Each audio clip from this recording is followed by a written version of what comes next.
Hello and welcome to the Sidebar presented by True Crime News, taking you inside the courtrooms of high-profile and notorious cases from across the country. I'm your host, Joshua Ritter. I'm a criminal defense lawyer based here in Los Angeles and previously an LA County prosecutor for nearly a decade. You can find me on all social media at Joshua Ritter ESQ or at joshuaritter.com. We are recording this on Thursday, July 11th, 2024. In this week's episode, the ongoing trial of Alec Baldwin for the fatal on-set shooting that took the life of cinematographer Halyna Hutchins. Plus, we get into the suppressed evidence in the murder trial of a teen mom accused of strangling her newborn baby in a hospital bathroom. But first, new legal issues may be mounting for Harvey Weinstein as prosecutors claim additional charges could be filed ahead of his retrial in New York. Today, we are very happy to be joined by Imran Ansari, a former prosecutor, civil and criminal defense attorney, and a legal analyst you can catch on the Law and Crime Network, Court TV, CNN, Fox, and many other outlets. Imran, welcome back, my friend. Thanks for having me, Josh. Absolutely. I've been looking forward to this. It's been too long. I always enjoy our conversations, and especially today, because we're going to be talking a little bit about updates on the Harvey Weinstein case, and you are on his defense team, correct? Correct. Yes. So just to catch people up, and we'll get into it, but he was tried in New York. He was convicted. Recently, that conviction was overturned based upon some evidentiary issues we'll touch upon, and now he's looking at a retrial, correct? That's correct, Josh. You know, we're in a posture now where the Court of Appeals, which is the highest appellate court here in New York State, reversed the conviction that stemmed from that 2020 trial in Manhattan Supreme Court. You know, a lot of issues we put in the appellate papers, primarily the Molyneux evidence. What's Molyneux evidence? Of course, it's the prior bad acts was the probably the strongest argument that we had in there. The Court of Appeals took to that argument, reversed the conviction. And here we are again, back in Manhattan, down in state Supreme Court for a retrial.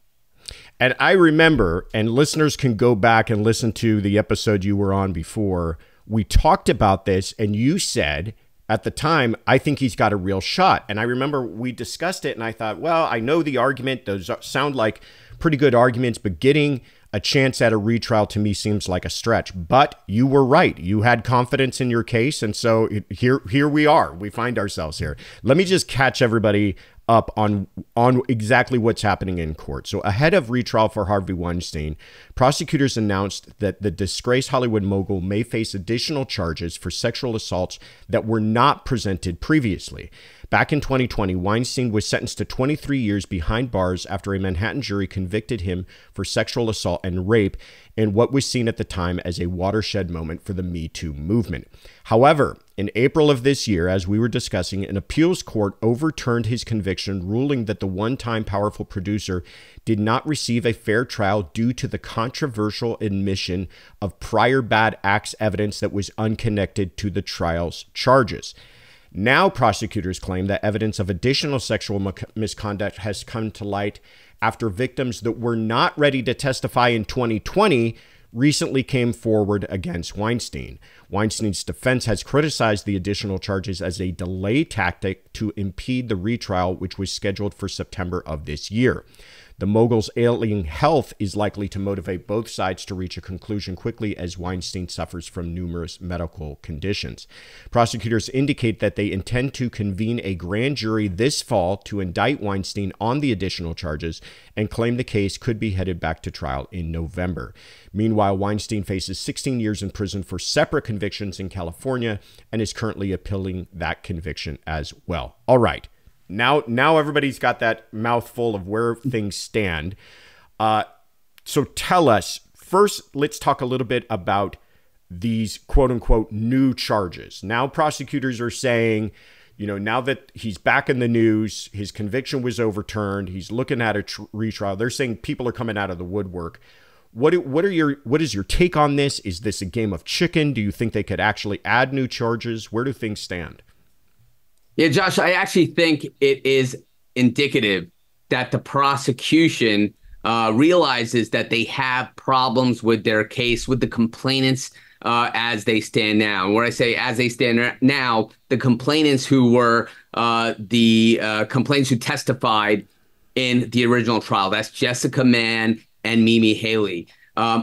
We know Jessica Mann has appeared in court at some of these, conferences that we've had. Mimi Haley has not appeared, although Gloria Allred has been there on her behalf, but wasn't there this week. And I have to say, with Mimi Haley, let's just say in a hypothetical retrial, if she came in, she testified again, and Harvey Weinstein was convicted again on the same charge that he was convicted for related to the allegations for Mimi Haley, it's time served. He's already served the maximum amount on that charge. So that's an interesting fact that some of the listeners and viewers may not be, not realized. Now, Jessica Mann, if she comes in and testifies, the prosecution has less of a case than what they had in that original 2020, of course, because they had all those prior bad acts and individuals coming in to testify about uncharged alleged crimes. That really was the pylon on Harvey Weinstein in that first trial. Now, the prosecution are saying that they may have other quote unquote victims, right? We could call them complainants, who they're going to be bringing forth and perhaps presenting charges to the grand jury to consider. But Josh, it shouldn't be that way. And what do I mean by that? The prosecution shouldn't be looking for crimes, right? They shouldn't be looking for other individuals in order to bolster the case, which is now back on retrial. If they are now cognizant that they may not have as strong a case as they had back in 2020, shouldn't work that way. So that's why my partner at the firm, Arthur Aidala, has been very vocal about, calling out the prosecution in this case, saying, are these delay tactics? We talked about a September trial date. This case is a retrial. Let's go back and let's go in September. Let's try the case. See what you have. It shouldn't be a case where now we're here in 2020 and we're back here. We didn't think we may have to retry this case. We're looking at a case where we may have a complainant, Mimi Haley, who doesn't want to come back in and testify. And even if we get the conviction, it's time served. So the sort of weight of that conviction is gone. We're dealing with one complainant, perhaps, and we need to now strengthen our case. What are we going to do? What are we going to do? Now we're looking for other potential complainants that weren't there in 2020. They're saying that maybe they weren't willing to come forward in 2020, but now they are now. I call foul on that, meaning that, the prosecution is trying to build a case that was already tried because they know they can't try the case in the same manner they did before because the Court of Appeals said no. Okay. That makes a lot of sense. And thank you for laying that all out. And a question I had, and I don't want to get too much into the weeds on this, but just so listeners are keeping up, the prior bad acts evidence was found to be problematic by the Court of Appeal because they're saying that it was too far afield. It was too far attenuated. It was just essentially making this a character assassination, a trial of him as a bad person rather than the actual charges he was facing. What he was actually charged with was two individuals and the crimes against them, but instead there was a bunch of other people who just essentially said he's a horrible person and to differing degrees. Did they, in their ruling, or is the prosecution treating their ruling as saying no prior bad acts whatsoever, or if you're going to use them, you just need to be far more careful? And if that's true, do they plan on using any prior bad acts, or is that why you think that they're searching for these other victims that they could actually bring charges on? Yeah, Josh, so there's no Molyneux evidence that we know yet, right? Gotcha. Molyneux, when I say Molyneux, it's the prior bad act evidence, right? That hasn't been articulated at this stage of the retrial process. But I would imagine that Judge Farber, now having the case before him for a retrial where the original judge had let in all of this prior bad act evidence, and clearly the highest court in New York State took an issue with that. I would imagine he would be very careful in terms of, what evidence is going to come in terms of prior bad acts, et cetera. And I think the prosecution would be wise in this case that if they were going to be looking to make the application to the court for some of this prior bad act evidence to come in, it would be selected very carefully and finitely. So they're not going to have an issue again, and they're not going to be, having denials based on our emotions, right? But it is curious. And Josh, you and I are both former prosecutors. Typically, you are prosecuting the crime. You are not looking for crimes to prosecute, right? The case comes to us. If there's an arrest or there's an investigation or evidence to go in and seek an indictment, but it's coming to us. We're not out there hunting as prosecutors to just strengthen or bolster our case. Now, don't get me wrong. We're going to do investigation. We're going to do everything we can to get the evidence we need to prove our case beyond a reasonable doubt. But it's just a very, unique situation here where we're being told that now they're trying to find other individuals, or they have other individuals, and they're seeking to bring an indictment with additional complainants where, this isn't a new case, right? I mean, we're talking about the allegations against Harvey Weinstein really broke out into the public domain in 2017. This trial was in 2020. You had the California case.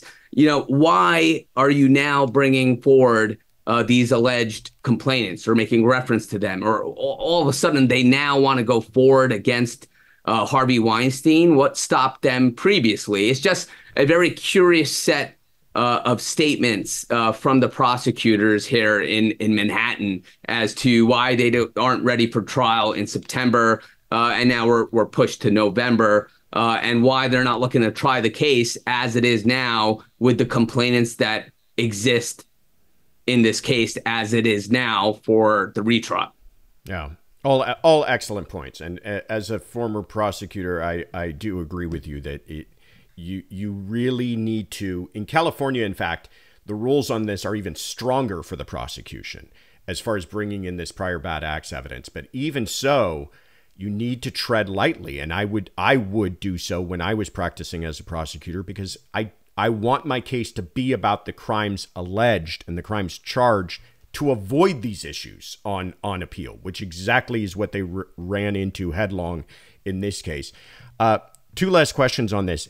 If I heard you right, this is going to be in front of a different judge, which could fundamentally affect this. And two, the other thing that's changed since this first trial is that he has been convicted and sentenced in California. Do you think that might play any role in whether or not they offer him a plea deal here just to dispose of the act of going through a retrial, because they know that they've kind of got some insurance with the idea that he's serving time in California? Yeah, Josh, none of those conversations have been broached with the prosecution, and I'm not sure whether my client would even entertain a plea offer at this point.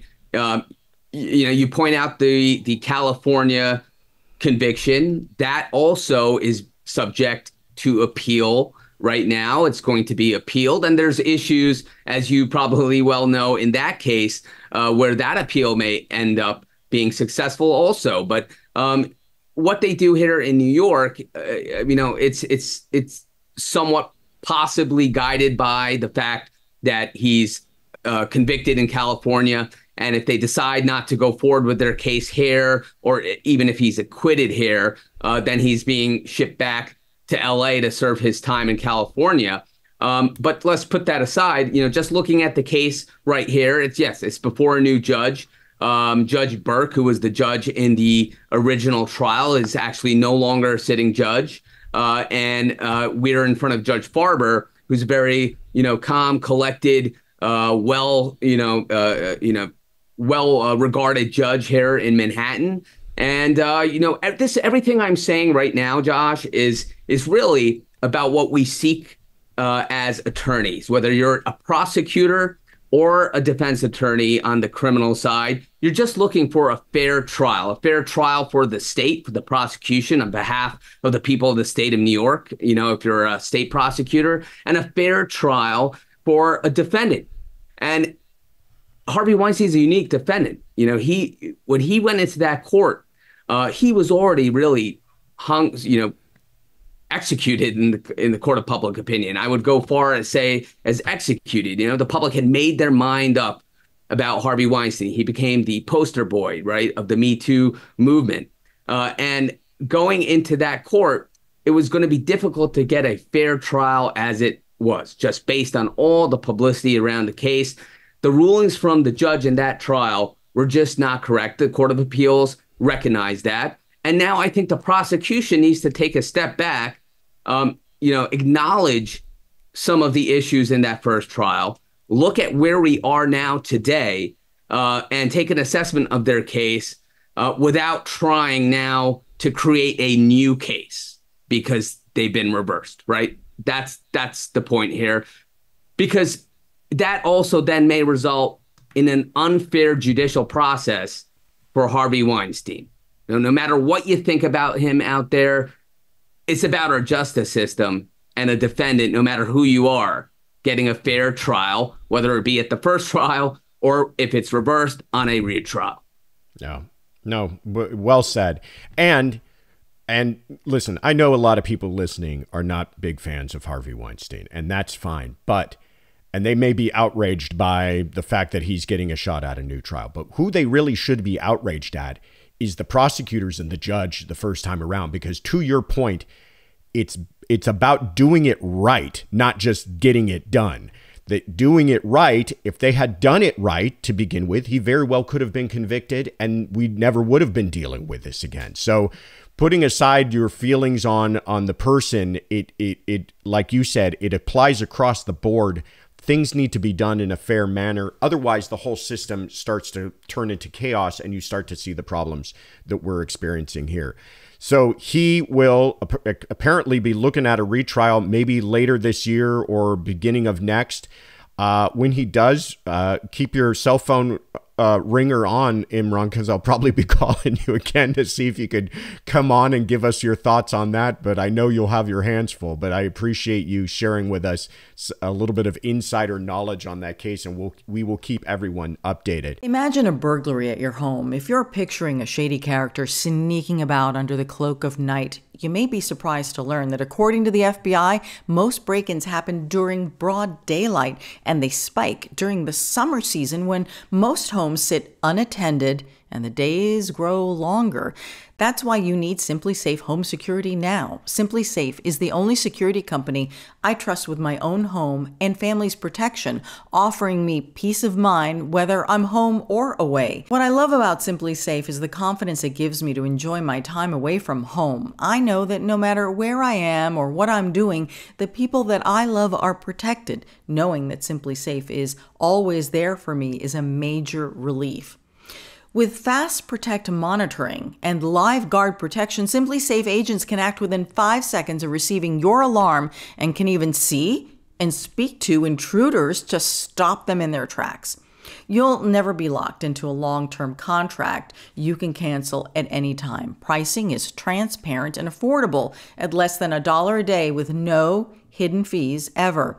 Simply Safe has been named Best Home Security Systems by U.S. News and World Report for 5 years running and offers the best customer service in home security according to Newsweek.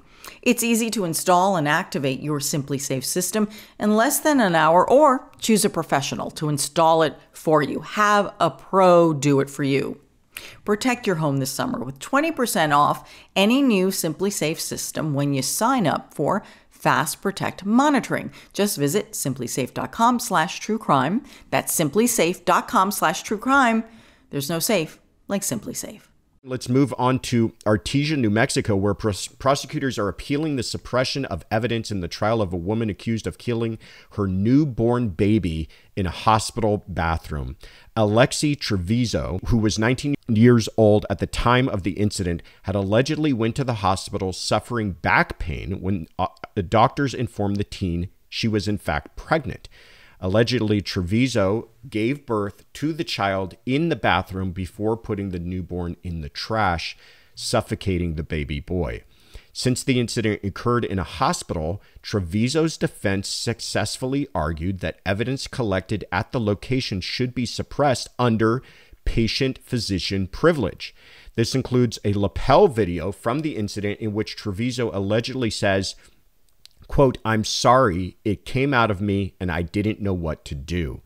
Treviso's defense also successfully argued that her Miranda rights were violated when she was allegedly detained by a doctor in the hospital who waited for officers to respond before questioning her about the incident. Prosecutors are now appealing to reverse this decision, hoping to salvage their case against Treviso. The trial, which was scheduled for next month, will be delayed as the court considers the motion. Meanwhile, Treviso remains on OR release, albeit with reportedly strict conditions. All right, Imran, this is one of those cases that's just tragic and breaks your heart. And it seems like, you know, this young lady made some really horrible and awful decisions. But a baby lost its life. But there's some interesting legal issues at play here. And the first one is this idea of patient-physician privilege. And I was hoping you could explain that to listeners and why, what is the argument that the defense is making here? Yeah, no, I think it's, well, first of all, Josh, when you take a step back and from a legal standpoint, if you're a law nerd, when it comes into like the issues of constitutionality, admissibility of evidence, it's really an interesting case because it's really triggering all these sort of privilege issues, right? Like doctor-patient privilege, and then Miranda issues. So I think it's really interesting on that standpoint. But, you know, when you take a step back and look at this from a defense standpoint, in order to keep those statements out, which they've done on this ruling from this judge, I mean, that could, in essence, be the case if the prosecution can't get in those admissions from this young lady. And of course, this is a tragic incident. You have a teenager giving birth, probably shocked, you know, because I understand that she wasn't even aware she was pregnant at that point, and, you know, acting in a rash manner, allegedly. But you have right now a prosecutor looking to appeal this decision, Josh, and we'll see where that appeal goes. But those statements are so critical, I think, for the prosecution's case, that if the defense are able to keep these out and the prosecution is not successful on the appeal, they're going to have a tough time with the case. Yeah. Okay. I'm going to put you back in law school a little bit for a moment here. I'm going to add one element into the facts, and you tell me if you think that changes it, because this is what the prosecution is arguing. First of all, the argument by the defense is something exists called doctor-patient privilege, just like attorney-client privilege. And that's because we want people to feel free to share with their doctors anything and everything, because that's important for them, for their own health, and for the doctor's treatment of that person, that should be a sacredly protected relationship. Okay. Now, her defense attorneys say, well, that applies from the second you walk inside of that hospital, because you're talking to a doctor, you're talking to a nurse, all of that should be protected by that same privilege for that same reason. The prosecution is saying, however, that many of these statements were made while her mother was present. Her mother does not enjoy that privilege. Her mother is not part of that privilege, and that therefore should have pierced that privilege. And anything that the mother was witness to, then they should be able to present. Does that change your view of their position at all? Yeah, Josh, that is a good point with the prosecution's argument, right? Because when you insert a third party in a conversation or communication that could be privileged if it's one-on-one, whether it be a doctor or a patient or an attorney and the client, and there's a third party there, arguably that privilege has now been waived because you've now inserted a third party into that. And Josh, I've litigated that issue more than once, where on a civil case, for example, we have a privilege log, and your certain emails are being withheld from disclosure because they're saying these are attorney-client privilege documents. But then when you start, looking into it, and you file a motion and you're litigating it, you may find out that maybe someone copied their spouse on it or their parents on that email. And right then and there, the law's pretty solid that the privilege could be waived, no privilege. And now that's discoverable. So in the same manner here, the prosecution's arguing that the doctor-patient privilege was waived because the mother was present. And that may be an argument that the appellate court looks at and may grasp in the sense that this wasn't a one-on-one patient and doctor conversation or an utterance or a statement to a doctor that should be privileged, because now you've inserted the mother there, a third party, if you will, in the conversation, and therefore that privilege has been waived. Yeah.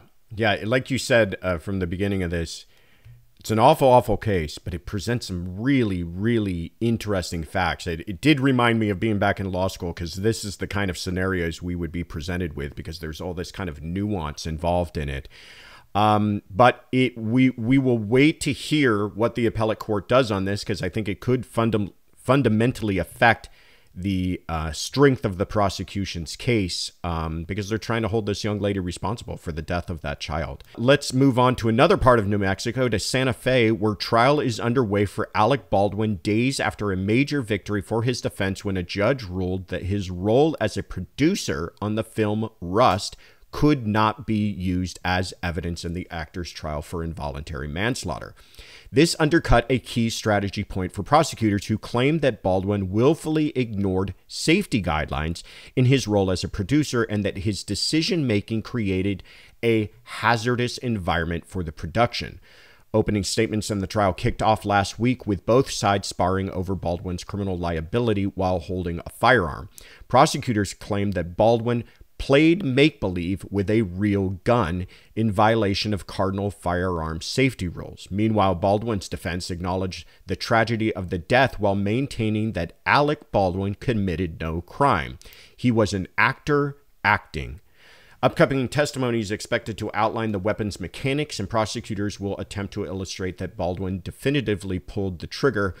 How that will resonate with the jurors is yet to be determined, but we will continue to update you as the trial develops.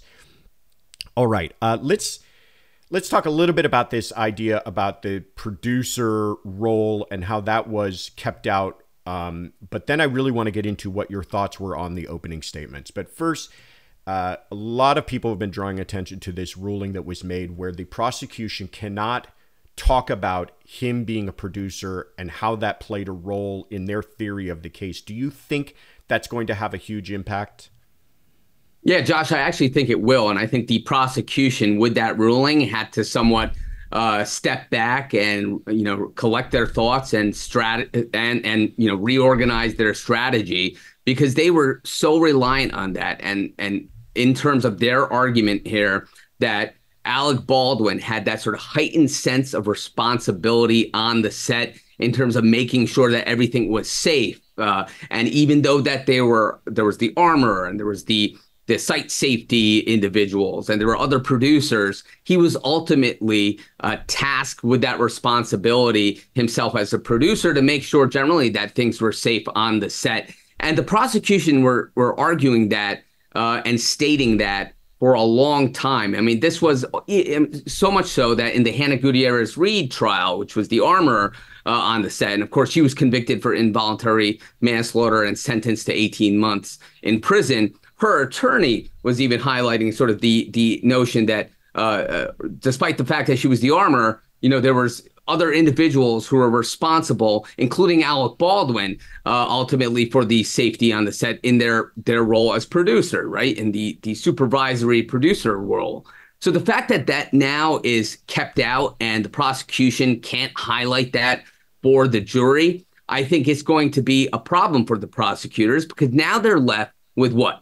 They're left with him being an actor on the set, an actor reliant on other individuals to make sure that the gun that is handed to them is clear, right? Certainly, if it's a cold gun, that means there's no rounds in it, whether they're dummy rounds or blanks or live rounds, certainly, and that it's been checked, it's safe, and now I'm putting it in the actor's hands, right? So it's gone through all that, the site safety check before it gets to the actor. But now Alec Baldwin in this trial is simply the actor who's handed the gun. Prosecutors now have to prove that he pulled the trigger. The defense have been arguing from the get-go that Alec Baldwin did not pull the trigger and the gun went off accidentally, but he did not pull the trigger.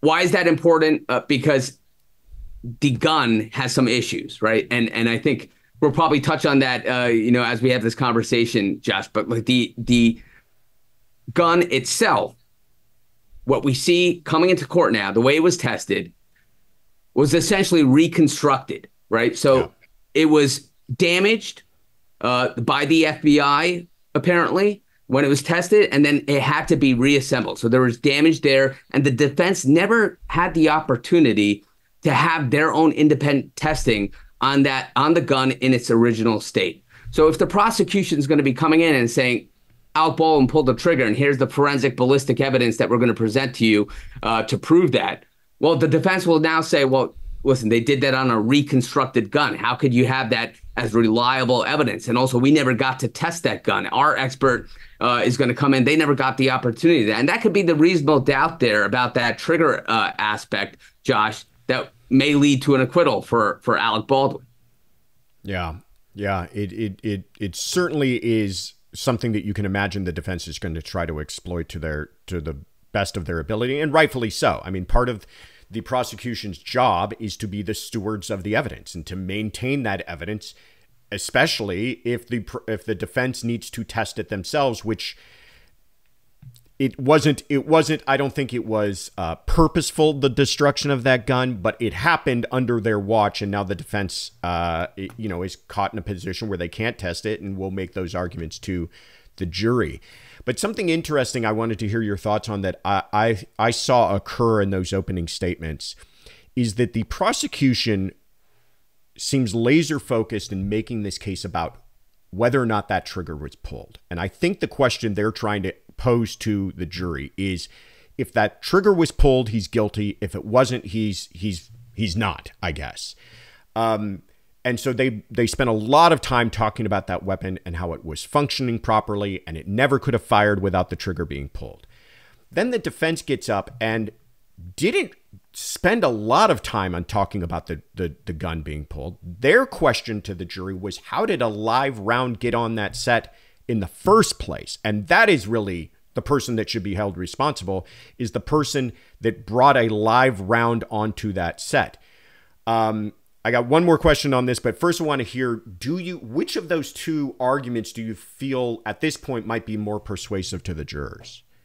Yeah, since the prosecution no longer can argue that he was a producer and had this sort of heightened sense of responsibility for safety on the set, including that question of how the live round got on the set, I think the defense now has an excellent argument, right? If the prosecution cannot prove what they need to prove about the pulling of that trigger, and then that question about how a live round was able to get on the set, the jury doesn't hear that Alec Baldwin, in his role as a producer, was somehow responsible to make sure that live round also did not get on the set, then really the defense is in a good spot. I think they're in a good spot because now it's not his responsibility to make sure that the live round is not on the set. It's the armorers. It's the other safety staff on set. It's perhaps the producers, and he's not there as a producer, right?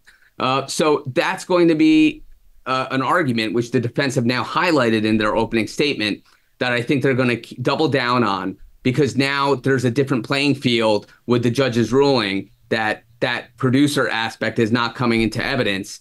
And the prosecution is really left with saying that Alec Baldwin pulled the trigger. He should not have done that. It was unsafe. So the prosecution's argument here now against Alec Baldwin, I think, is weaker. And I think the defense argument that it was not his fault is stronger. Yeah, I agree with you. That's at least my assessment of the case. I'm trying to keep an open mind, but as I sit here right now, having seen what I've seen so far, that's how I feel. One last point on this, and this was something that I did not fully appreciate beforehand, but in the opening statements, Baldwin's attorney explained what that phrase cold gun means. And I think we all kind of understood cold gun means safe gun. But his point was a little more nuanced in that when they're saying cold gun, they don't mean that there's not live rounds in that gun, because live rounds are never on a set. So it's not like if a cold gun is one thing and a hot gun is not meaning a gun loaded with live bullets, because no one ever expects that to be on a set. But instead, what a cold gun means is that it's not even loaded with blanks, which are the bullets that are fired on a movie set, these fake bullets that are fired on a movie set that you hear the pop of the gun, you see the smoke. Those are blanks. When you're saying it's a cold gun, you're saying it doesn't even have those in there. The point being, if it had blanks, maybe you could argue people should have been wearing safety gear, eyewear, ear protection, something like that. But when it's a cold gun, it's the idea that it's loaded with what are called dummy rounds, which are inert, meaning you could pull the trigger all day long and it's not even going to make a noise. So it was completely safe, according to Baldwin's understanding, when he's hearing that term cold gun being used. It's a small point, well, not a small point. It's an interesting kind of nuanced point, but it really changed my view of it, because they can't even argue at that point that he never should have pulled the trigger, because even a blank can fire something that may harm people, because if it's cold, it shouldn't even do that. Right. That was a mouthful. It actually is a question, but what are your thoughts on that? Yeah, I think it's an excellent argument, Josh. And that's why I think as you see this trial unfold, you're seeing the defense scoring points. And of course, it's their case and right now, and it's what you see up to now, Josh. I think it's indicative that there's good arguments for the defense, and that aspect of the cold gun. I mean, you hit it, on the head, that you take that piece of evidence, and if the jury grasped that, you're really taking any criminal liability or culpability away from Alec Baldwin, because now the jury, and this is all we're talking about, the evidence that is allowed to come in and what the jury is going to be receiving and have received during this trial. Now, Alec Baldwin is simply an actor on the set who's being handed a gun, being told that it's a cold gun, and you've just explained what that is. And there's no reason for him to believe that there's any danger presented by that gun, whether he points it or whether he pulls the trigger. And of course, he's saying he didn't pull the trigger, but regardless, now you're in a situation where if the jury is latching on to those defense arguments, you're heading towards an acquittal, or a hung jury. At least if you get some of those jurors buying into that defense argument. But you're certainly confronted as a prosecutor with a defense that has brought up possible reasonable doubt into your case and your theory of the case. So I would say that this case right now for the prosecution could be one which could be presenting problems in terms of them proving their case beyond a reasonable doubt that he's guilty of involuntary manslaughter. Yeah. I've had troubles with this thing from the beginning, because I think when we all heard the news break, our first reactions to all of this was, what a horrible accident. How did a bullet ever end up on set? But no one's mind ever turned towards, Alec Baldwin is really in trouble for this one. And I know people feel differently about that, and obviously the prosecution feels differently about that, but it's always been one that's troubled me since the very beginning. That trial is ongoing. We will continue to follow it and keep you all updated. But in the meantime, Imran, that is our show for this week. Thank you so much for coming on. Where can people find out more about you?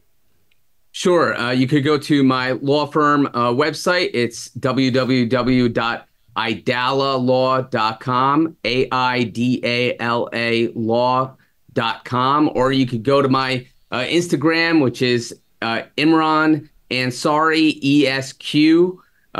And also my Twitter handle is the same thing, at Imran Ansari, ESQ. Fantastic. Check it out, folks. He gives incredible updates because he follows these cases closely and obviously has a very keen criminal mind. Not that he's a criminal, but he can analyze these things from that perspective. I am your host, Josh Ritter. You can find me on Instagram and Twitter at Joshua Ritter ESQ, or at joshuaritter.com. And if you want to hear my thoughts and coverage on even more true crime cases, you can check out my new YouTube channel, Courtroom Confidential. And of course, you can always find all of our Sidebar episodes wherever you get your podcasts. And we want to hear from you. If you've got questions or comments you'd like us to address, tweet us your questions with the hashtag TCN Sidebar. And thank you for joining us at the True Crime News Sidebar.